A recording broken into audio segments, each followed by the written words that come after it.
Guys, I am back and today I am going to be filming a different video that I had kind of an idea for today, which is 5 brands that I am interested in. I don't know if I'm going to purchase anything from them, but like I'm open to the idea. I go and I swatch things when I'm at Sephora. I kind of like look at their Instagrams every once in a while. I watch video reviews of their products. I am curious about their products. And then 5 brands that I'm not. I don't know why people are, and I'm kind of confused by the hype. So I thought this would be interesting.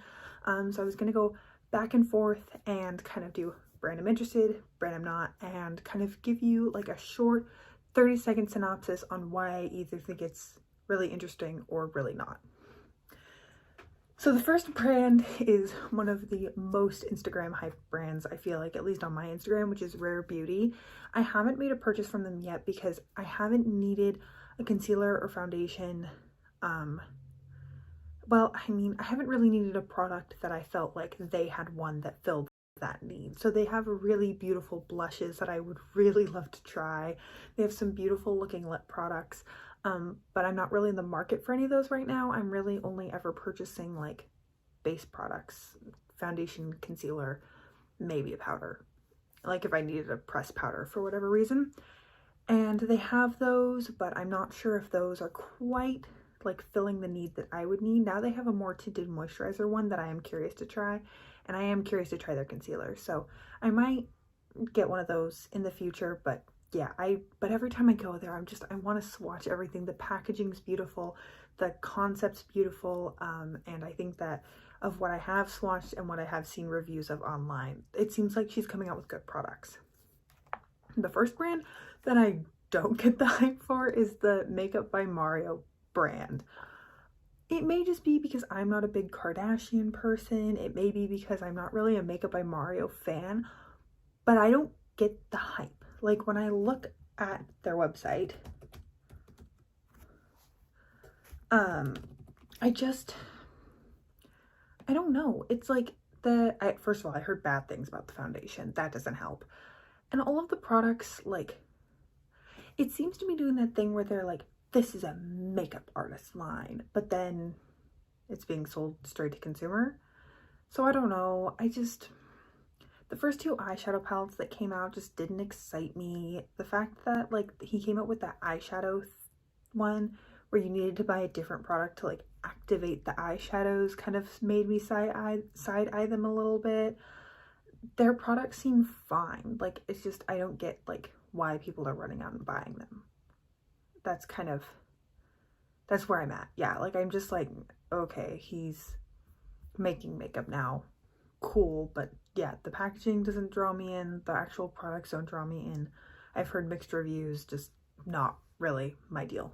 The next brand that I'm really intrigued by is Kosas. I know that this is another kind of like overhyped on social media brand, but I'm really curious to try some of their base products, their pressed powder specifically, and their concealer specifically. So I think one of these times that I'm in the market to purchase one, not that I am now, I have a ton of concealers, I might reach for one of those. That's kind of where I'm leaning right now. I think that might be the next concealer that I buy, which won't be for like another 6 or 7 months. But yeah, their packaging is more fun, but also, I don't know, I think the brand's aesthetic aligns a little bit more with my aesthetic. I also think that the brand is coming up with interesting formulas. I think that their baked products look really finely milled. I don't know. When I look at the brand, I kind of get excited.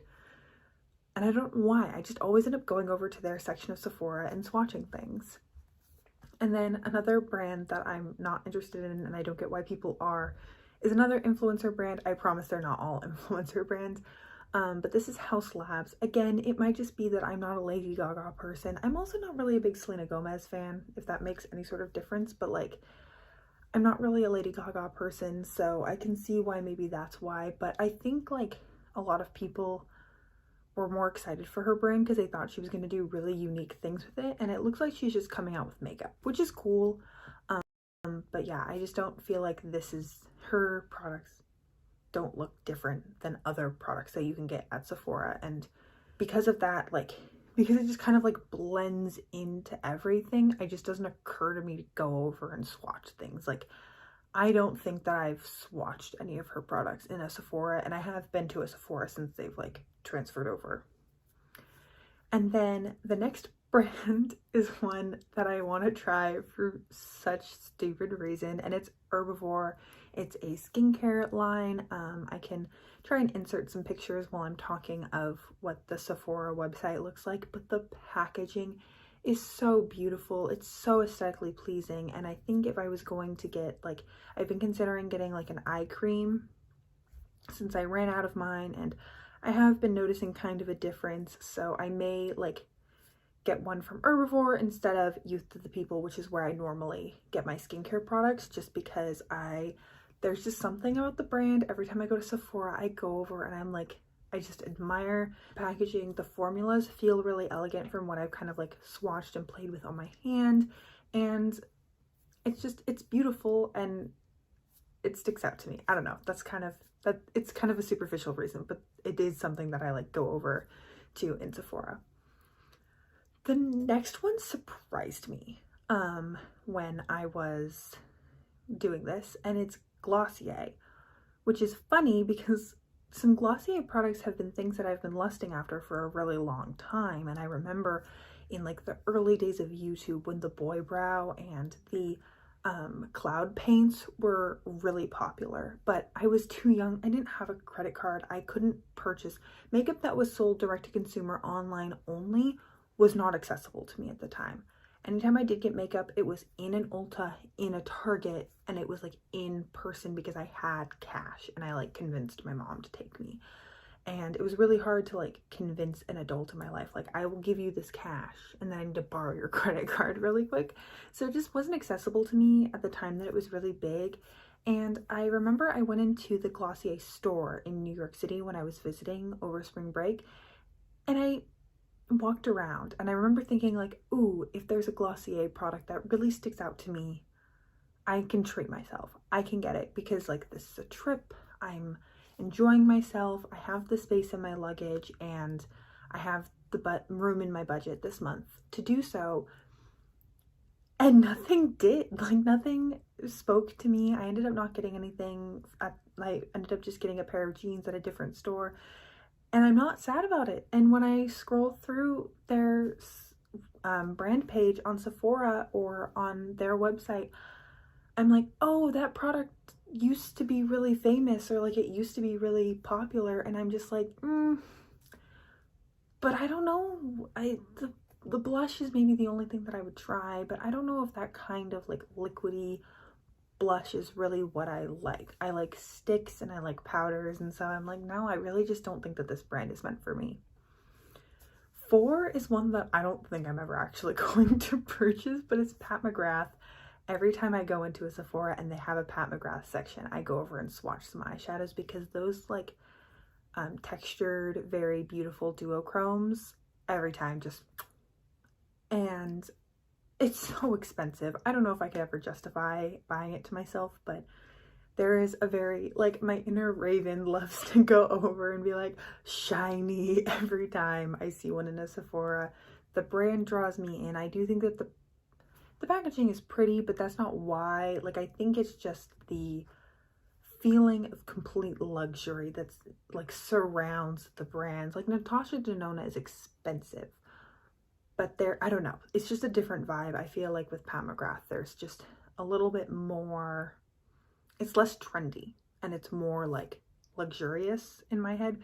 Natasha Denona has beautiful eyeshadow palettes, but they are kind of like almost on trend, or like they're very thematic, whereas Pat McGrath palettes just to me are like this beautiful thing that you would like keep on your vanity and like use every day if you had one.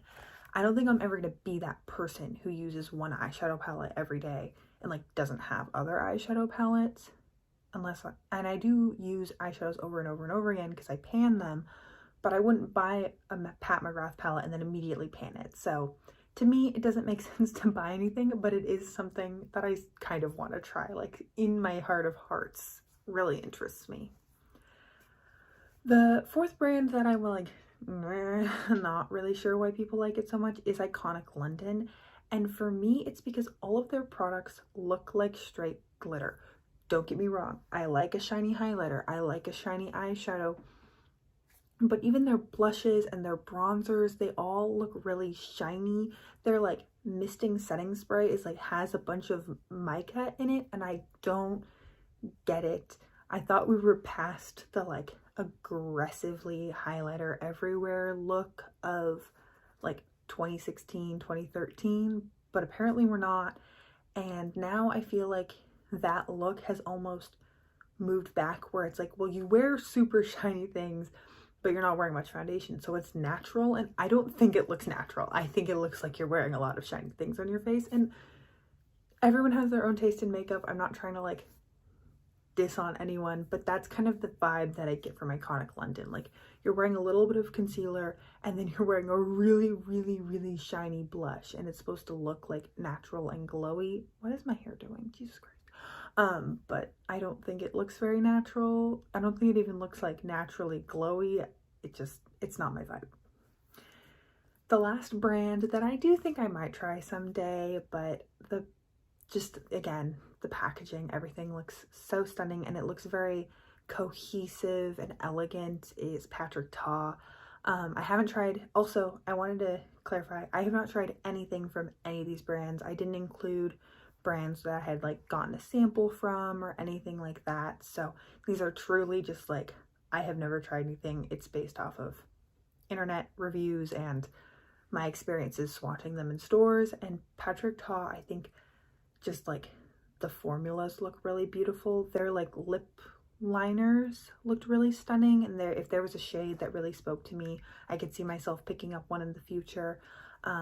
Or like their bronzers looked really beautiful. That the packaging that has, I think of all of the products that I've seen where it's like powder and cream, and the cream has the little like cover, I don't know, there's something about that packaging that I think looks a little bit more elegant. The last brand is Kaja. I think all of the packaging looks kind of childish, and that's literally all of my thoughts on it. I don't know. I don't want a heart-shaped lip gloss. So that is everything for today's video. Thank you so much for hanging out with me today. Let me know what you think of these brands, if I missed the mark totally on something for you, or if you also really want to try one of these brands. And other than that, I hope you're having an incredible, awesome day wherever you are, and that I get to see you in a future video. Thanks, guys.